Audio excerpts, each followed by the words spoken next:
Ya, oke, oke, Franco. Saya dari Katolik, Protestan. Katolik dari Bali, Oh ya. Paroki Santo Silvester. Tapi orang Bali, bukan. Bukan NTT. Oh, oke, sudah. Makanya logat, saya mau pikir logat Bali. Tidak, Pater. Yuk, silakan, Franco. Iya, Pater. Ini mau bertanya juga ini tentang, karena ini menjadi sebuah perdebatan orang-orang baik itu Islam dan kekristenan, menjadi satu beban juga dalam berdiskusi kayak begitu, Romo. Menyangkut dengan kata Allah ini, untuk orang Indonesia sebenarnya dasarnya apa sehingga orang Indonesia bisa menggunakan kata Allah itu? Itu poin pertama. Terus sedangkan Pertanyaan saya bukan guru bahasa Indonesia ya. Engkau bisa tanya ke saya bingung. Karena itu bagian dari bahasa Indonesia, harus tanya kepada ahli bahasa Indonesia, oke? Iya. Karena Allah itu bahasa apa sekarang di Indonesia? Itu bahasa apa? Kalau diterjemahkan dalam bahasa Indonesia atau Ya, berarti bahasa apa? Yang kita pakai di Indonesia itu bahasa apa? Bahasa kalau Indonesia. itu Akar dari bahasa Indonesia itu yang kata Allah itu punya akar mana? bahasa Arab. Apakah Arab sudah ada sebelum Islam ada? Pertanyaan saya untuk engkau. Ya, Arab sudah ada sebelum Islam. Artinya itu bahasa Arab. Oke? Ya, betul. Jadi perkara selesai. Bukan bahasa Islam tetapi bahasa Arab. Perkara selesai. Ya, baik. Terima kasih, Romo. Satu poin yang membuat seringkali dikatakan mereka mengklaim bahwa itu adalah nama Tuhan sebagai proper name, dan banyak ada beberapa yang dari penterjemahan Pesita, ajaran Syria, salah satunya Romo Aldo namanya itu, mengatakan dalam kaidah bahasa bahwa dalam kamus KBB Indonesia itu Allah itu adalah nama Tuhannya orang Islam, sehingga Allah itu ketika kita bertanya kepada bangsa lain, misalnya orang Eropa, orang Australia, orang manapun, itu akan mengatakan bahwa itu adalah nama Allah orang Islam, dan itu menjadi pertanyaan proper. saya, Aldo dia menjelaskan dalam bahasa Indonesia atau dia menjelaskan dalam bahasa Ibrani? Dia menjelaskan dalam bahasa Aramaik. Iya. Dia gunakan Aramaik. Siapa yang mengerti di Indonesia? Kalau itu mereka menekan kepada tekstual asli. Iya, tapi asli. Kenapa tidak menjelaskan dalam bahasa Aram saja ke orang Indonesia? Ya, maka dia menggunakan bahasa Aram dengan kata Allah. Jadi asal mengerti, tetapi dia menjelaskan itu dalam bahasa Indonesia. Ya, maka dia merujuk kepada kaidah Kalau bahasa. begitu di situ juga ada pembohongan ketika dia menggunakan Aram tetapi menjelaskannya dalam bahasa Indonesia. Itu namanya pembohongan. Kenapa tidak dijelaskan dalam bahasa Aram semua? Siapa yang mau mengerti di Indonesia? Karena dia mengatakan bahwa Franco, jangan dulu lari dari sini. Kalau dia benar-benar mengatakan Allah benar hanya Aramik, kalau itu jelaskan dalam omong pakai bahasa Aram. Siapa yang mau mengerti di Indonesia? Kita dituntut untuk belajar kitab dengan bahasa asli, karena compare Franco, Yehuda, pertanyaan saya. seluruh perjanjian baru pertama ditulis dalam bahasa apa? Dalam bahasa Yunani. Ya sudah, kalau begitu belajar bahasa Yunani bukan Aram, perkara selesai. Tidak, itu maksud saya kalau misalnya Romo mengatakan pakai bahasa Yunani, maka itu akan merujuk kepada Theos atau kira-kira menurut Romo. Iya, saya mengerti. Kalau begitu yang kita harus belajar ini pakai bahasa apa? Ini yang saya mau tanya kepada Romo. Apa Ya, bijaknya? engkau dengar Aldo, makanya pertanyaan saya kepada engkau. Terjemah ya ditulis pertama dalam bahasa Aram, perjanjian baru, atau dalam bahasa Yunani? Iya, dalam bahasa Yunani. Dalam bahasa Yunani. Kalau Aramnya apa? Kalau Elohim ya, semacam gitu ya. Allah. Engkau mau mengerti itu? Allah. Oke. Di dalam bahasa di bahasa Yunaninya Sorry, bukan Allah tapi Maria. Oke. Kalau Allah. Oke. Dalam Allah itu artinya. Dalam bahasa Yunani, Kalau Yunani itu Theos. engkau mengerti ketika Thomas di dalam Yohanes bantu dulu 20 ayat 28 dia omong Yesus apa di situ? Yohanes 20:28. 20 ayat 28. Dibaca ini sih. Thomas menjawab dia, ya Tuhan. "Ya Tuhanku dan Allahku." Bagaimana dengan ini? Tidak, itu ketika dibilang ya Tuhanku dan Allahku. Sekarang saya mau tanya kepada Romo, apakah Tidak, pertanyaan saya untuk engkau. Bagaimana ya Tuhanku di sini? maksudnya gimana ya Tuhan dalam arti? Ya.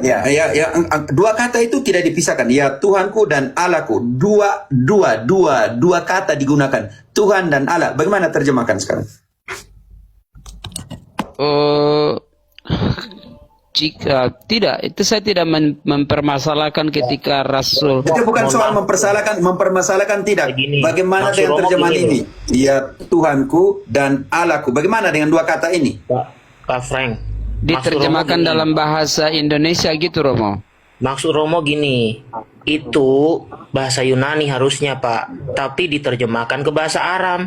Artinya bahasa Aram pun terjemahan, gitu loh. Paham gak maksudnya? Sebentar. Harusnya kalau mau lurus, sebentar Pak. Harusnya Pak. mau lurus, kata Aldo kan harus bahasa asli toh. Jangan pakai bahasa Aram, pakai bahasa Yunani. Ya kurios dan teosku. Harusnya begitu. Bukan Ya. Aram itu berarti kan baru diterjemahkan kemudian Pak. Coba cari. Tidak. Perjanjian baru Bukan. diterjemahkan ke bahasa Aram itu Bukan. baru belakangan. Gini, Pak. Sebentar Pak. Bapak kan. Bukan. Saya Sebentar, tidak Bapak mempermasalahkan mempertahankan. itu. Sebentar Gini. dulu. Bapak Saya kan tidak bertanya nih, saya beritahukan. Bapak kan mempertahankan harus semua orang pakai bahasa Aram. Betul nggak saya tanya? Bukan. Itu nggak salah Sebentar tangkap. Pak, sebentar. Anda kan tadi kekeh mengatakan. Bukan itu harusnya- maksud saya. Gini. Anda nggak dapat Sebentar. poinnya saya bertanya. Bukan. Pak, saya ngomong dulu kenapa Gini sih, Pak Pak? De. Saya ngomong dulu, Pak. Saya ngomong dulu. Enggak. Maksudnya gini Pak. Begini. Saya tidak. Satu menit. Masuk. Saya ngomong Franco, dulu, aku Pak. maksud apa? Saya ngomong dulu, Pater. Sebentar. Oh ya, Anda- Franco, engkau tahan dulu 1 menit. Oke. Kasih Iya. Degia, supaya saya tidak Saya mengerti dikasih kalian ngomong dulu ngomong dong. sama nih. Saya Franco, tahu engkau Anda berhenti adalah dulu 1 menit polemik. saja. Saya tahu. Oke. Tadi Bapak mengatakan seharusnya seluruh Alkitab itu menggunakan bahasa Aram. Ya, oke. Setahu kita, bahasa perjanjian lama itu Ibrani, bukan Aram. Bahasa perjanjian baru adalah Yunani. Kalau Anda ngotot menggunakan kedua-duanya, jangan pakai bahasa Aram. Tapi PL-nya adalah Ibrani, Yunani PB-nya. Ya. Maka itu baru yang namanya kembali ke bahasa asli. Kalau belakangan PL dan PB diterjemahkan ke bahasa Aram, ya sama dengan orang Indonesia menerjemahkan PLPB ke bahasa Indonesia. Coba kita cek. Saya berikan data ini ya. Kita cek ya, kapan PL dan PB dijadikan bahasa Aram. Nih, saya bicara data. Oke, nanti kalau Anda mengatakan pokoknya harus bahasa Aram, nggak apa-apa. Saya tunjukkan ya. Oke. PL dan PB diterjemahkan ke dalam bahasa Aram itu belum lama, Pak. Ya, belum lama. Ya. Oke, saya baca. Nanti silakan Anda cek. Kalau yang digunakan Aldo itu adalah yang dia terjemahkan sendiri dengan kelompoknya, oke. Nah, kalau kita lihat yang lebih tua itu adalah bahasa Ibrani untuk Perjanjian Lama, karena naskahnya itu ada pada abad ketiga sebelum Masehi. Oke. Kemudian Yunani Koine, itu juga yang lebih tua daripada bahasa Aram. Ya. Bahasa Yunani Koine kalau kita cek itu paling tua. Nanti silakan Bapak cek. Sementara bahasa Aram itu baru dimunculkan oleh kelompok yang menyebut diri Nasrani Indonesia. Yang Anda katakan Romo tadi itu berasal dari Gereja Nasrani Indonesia. Dia adalah kumpulan dari pecahan ortodoks, kumpulan dari pecahan ortodoks dan juga All Catholic. Nanti Anda cek. Mereka adalah kelompok yang baru berdiri pada tahun 1960-an. Dan Aldo ini salah satu mantan pastor di situ. Silakan. Franco, silakan. Ya, ini minta maaf, salah paham. Iya. Jadi yang saya maksudkan dari tadi adalah ada beberapa orang menggunakan dengan kata Allah dalam pembahasan. Saya tidak mempermasalahkan tentang hal itu, tetapi khusus untuk orang Indonesia, karena orang Indonesia itu, suaraku jelas ya, kita adalah negara yang berkembang, sedang mengadopsi dengan bahasa-bahasa asing. Lalu dalam penulisan dengan kata Tuhan menggunakan pengadopsian kata itu, Allah itu. Lalu banyak teman yang bertanya, apakah nama Allah ini adalah nama proper yang dipakai oleh orang Islam, lalu diambil oleh orang Indonesia, Kristen khususnya, untuk menjadikan Tuhan sebagai nama. Pertanyaannya ada. Pertanyaan singkat. Bagaimana dengan orang Katolik yang ada di dunia Arab? Ya, orang Katolik yang di dunia Arab, memang mereka itu yang seringkali saya menyampaikan bahwa mereka juga menggunakan kata Allah itu. Apakah itu juga salah ketika mereka menggunakan itu? Sebenarnya tidak ada salah karena mereka terlebih dulu untuk menggunakan sebelum peradaban Islam itu datang. Jadi saya paham betul. Saya hanya untuk memberikan. Artinya kalau mereka pakai Allah di Indonesia tidak boleh dipakai. Maksudnya seperti itu? Sebetulnya bisa saja dipakai, tapi karena kenapa sudah sebetulnya bisa dipakai tetapi karena maksudnya bagaimana lagi? Sudah bisa dipakai lalu tetapi lagi maksudnya bagaimana? Ini saya tidak mengerti. Tapi ada yang menjelaskan bahwa nama Allah itu memang orang Arab memakai itu, orang Kristen Ortodoks atau Katolik, tetapi itu bukan Allah tapi Al-Ilah. Mereka menggunakan kata Al-Ilah, bukan Allah. Engkau orang Arab kan? Iya, bukan. Oke, kalau bukan biasa yang jelas ke kau. Nah, itu yang saya mau, maksud saya, Romo bisa minta kalau penjelasannya. saya jelaskan ke engkau, karena engkau juga bukan orang Arab, lalu kau omong seperti orang Arab, oke? Sebelum masuk ke sana, Paulus kemana sebelum kembali ke Yerusalem? Bantu dulu, Galatia 1, ayat ke-17. Galatia 1 ayat ke-17. Juga aku tidak pergi ke Yerusalem mendapatkan mereka yang telah menjadi rasul sebelum aku.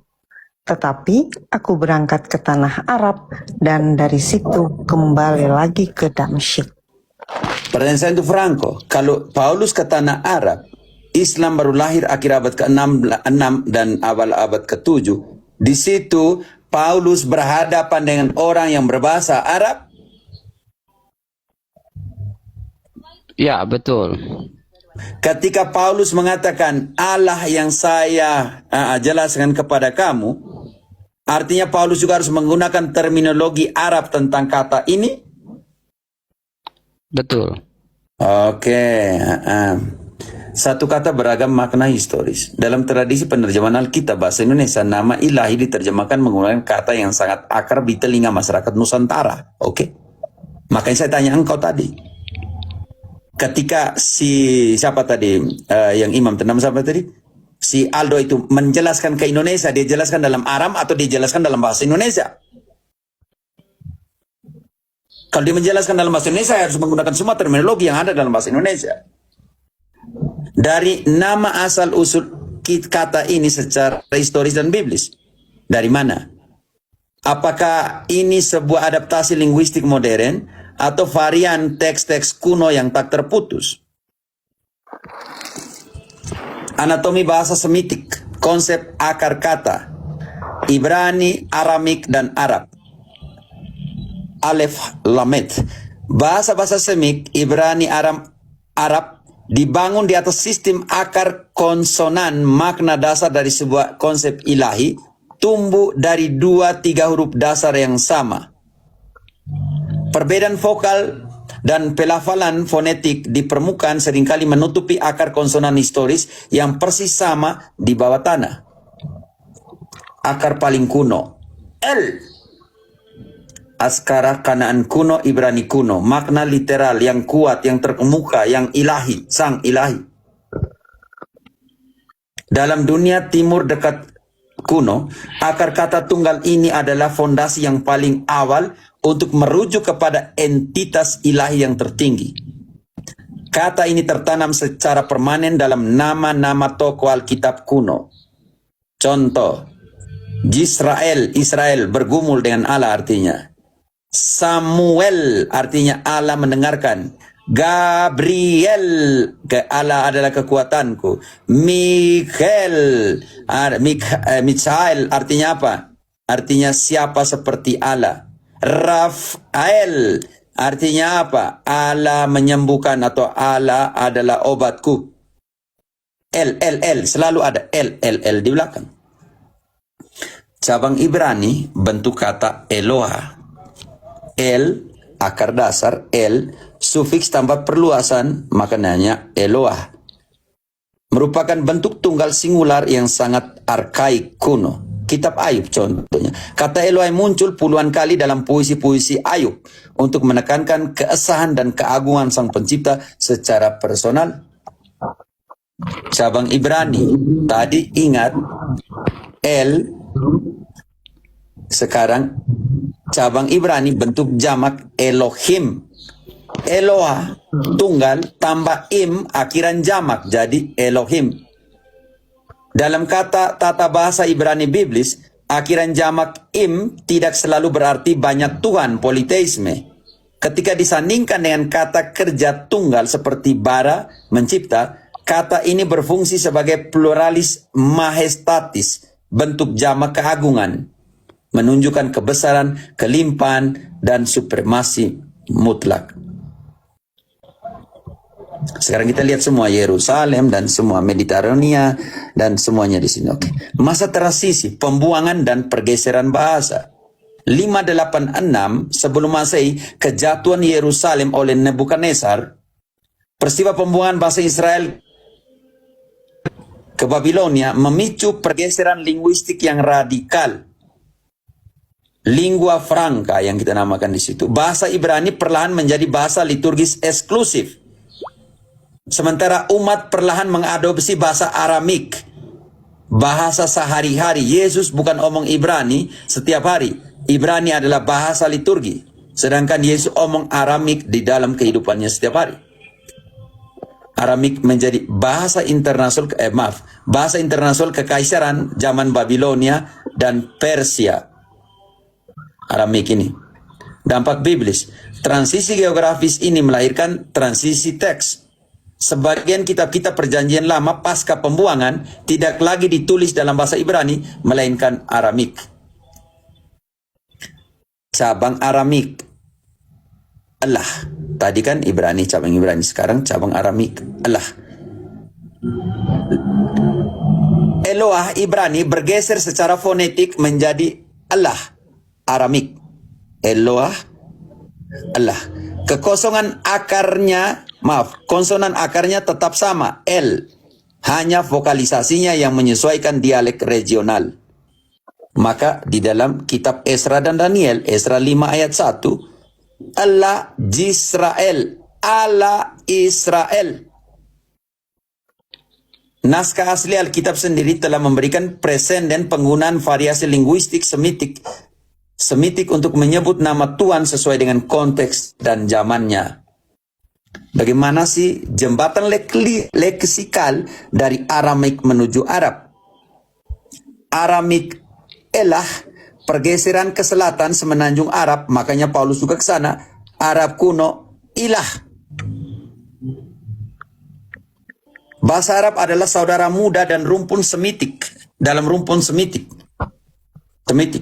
Ketika kosakata Aramik, Allah, diserap dan berkembang di kalangan masyarakat penutur bahasa Arab, ia mempertahankan akar konsonannya, namun mengalami sedikit pergeseran bunyi menjadi ilah.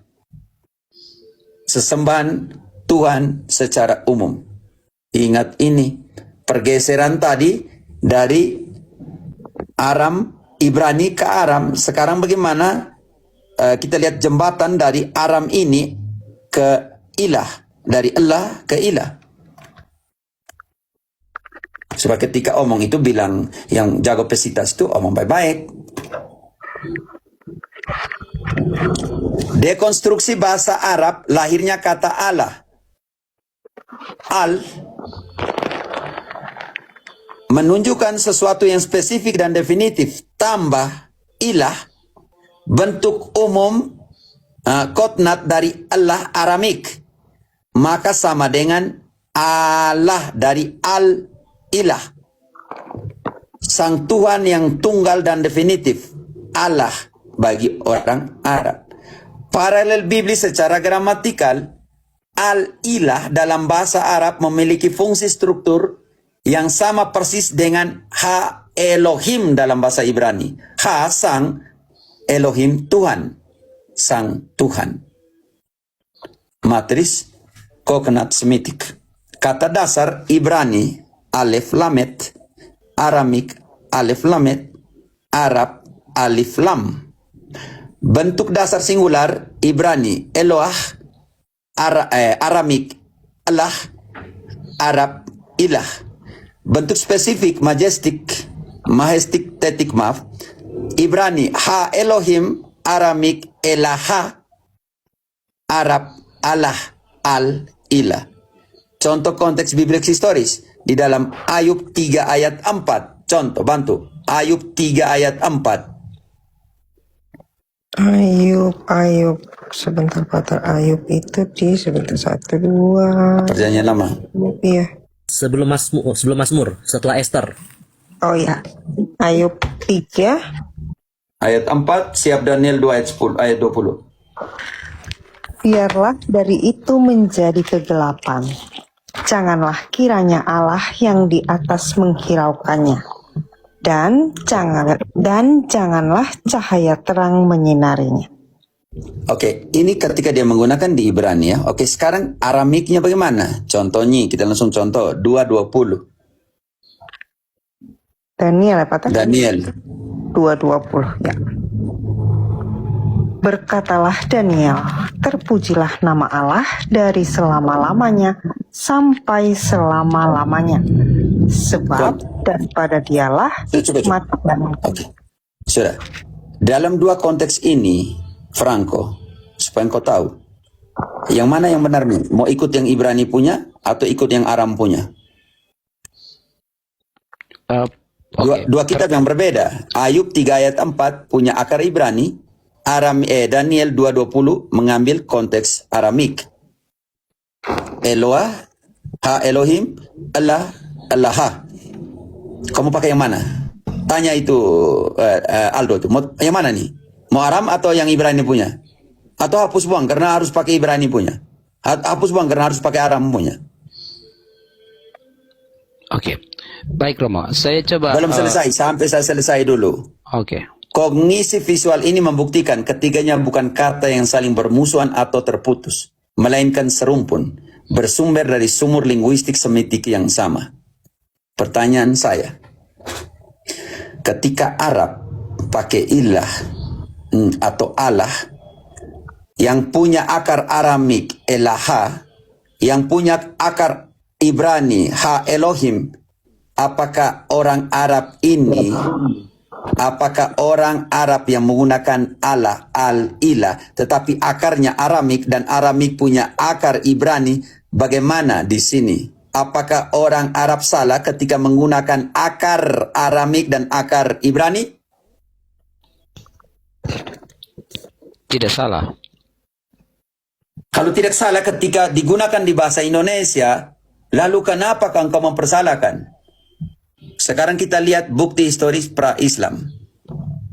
Di dalam inskripsi Zabat abad ke-6 Masehi, sebelum Islam ya teman-teman, jauh sebelum lahirnya agama Islam abad ke-7, akhir abad ke-6, komunitas Kristen dan Yahudi berbahasa Arab di Timur Tengah seperti suku Gasanid dan Lakmit telah menggunakan kata Allah untuk menyebut Sang Pencipta dalam ibadah dan literatur mereka. Lihat di sini, inskripsi Zabat.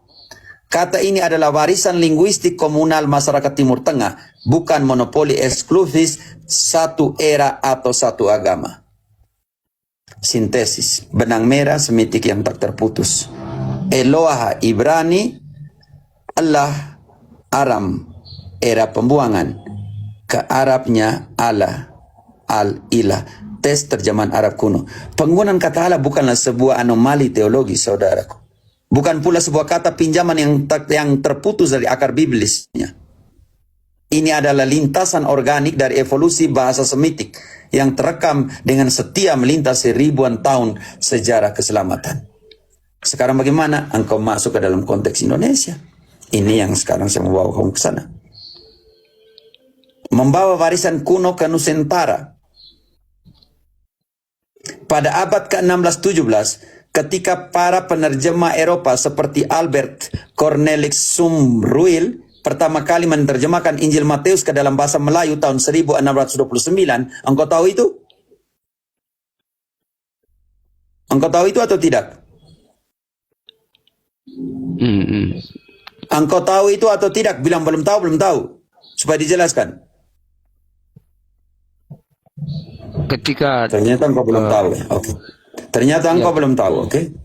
Abad ke-16-17 ketika para penerjemah Eropa seperti dalam kasus ini adalah Albert Cornelis Son pertama kali menerjemahkan Injil Matius ke dalam bahasa Melayu 1629, mereka mencari padanan kata tertinggi untuk Tuhan. Jejak Arab Melayu. Karena bahasa Melayu telah berabad-abad menyerap kosakata Arab sebagai bahasa perdagangan dan literatur tingkat tinggi, kata Allah dipilih.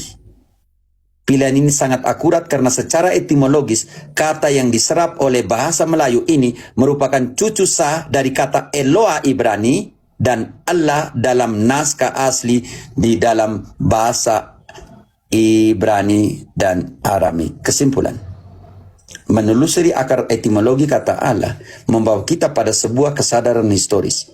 Kata ini bukanlah dinding pemisah, melainkan jembatan linguistik purba.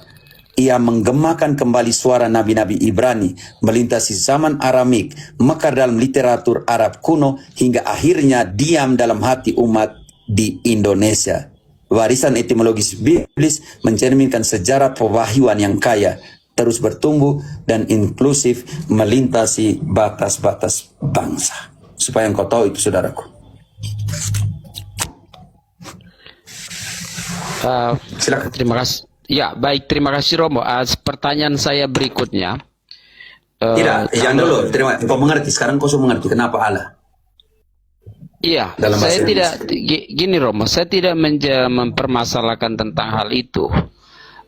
Tetapi karena banyak orang-orang Islam yang sedang mengklaim tentang nama Allah itu, seolah-olah kita ini mencuri nama Tuhannya mereka, sehingga saya berada di room ini untuk bijaknya mempertanyakan hal ini supaya kita dapat menjelaskan kepada mereka bahwa Allah itu ada akar katanya dari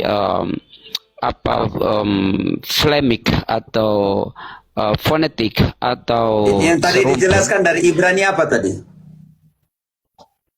Iya, Dari Ibrani apa tadi? Engkau sudah dengar semua tadi. Dari Ibrani apa? Ibrani kuno. Untuk sampai ke Allah tadi dari Ibrani kuno apa tadi? Dari kata Elohim, Eloah. Lalu ke Aram apa? Allah. Allah. Oke. Ya. Lalu untuk sampai ke Al-Ilah. Oke. Al-Ilah. Tang. Ya. Oke. Ya, ketika sampai di Elohim, ya, Oke, Al-Ilah atau di Allah. Al-Ilah. Yang penting bagi saya yang kau semua mengerti, jelaskan itu. Itu yang paling penting bagi saya. Di sini tidak omong tentang Islam dan Kristen, kita omong tentang akar kata. Oke. Kenapa bisa sampai ke Indonesia?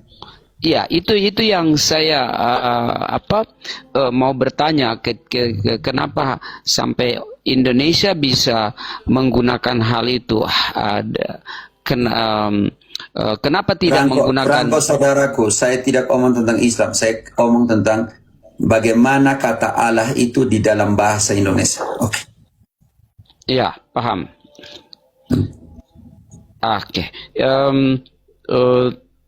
Satu hal lagi mau bertanya, ketika bicara tadi tentang Aramaik dan Ibrani dan Yunani, kitab suci ini ditulis dalam berapa bahasa, Romo? Yang sebetulnya, yang secara official. Seluruh perjanjian baru ditulis di dalam bahasa Yunani. Secara keseluruhan?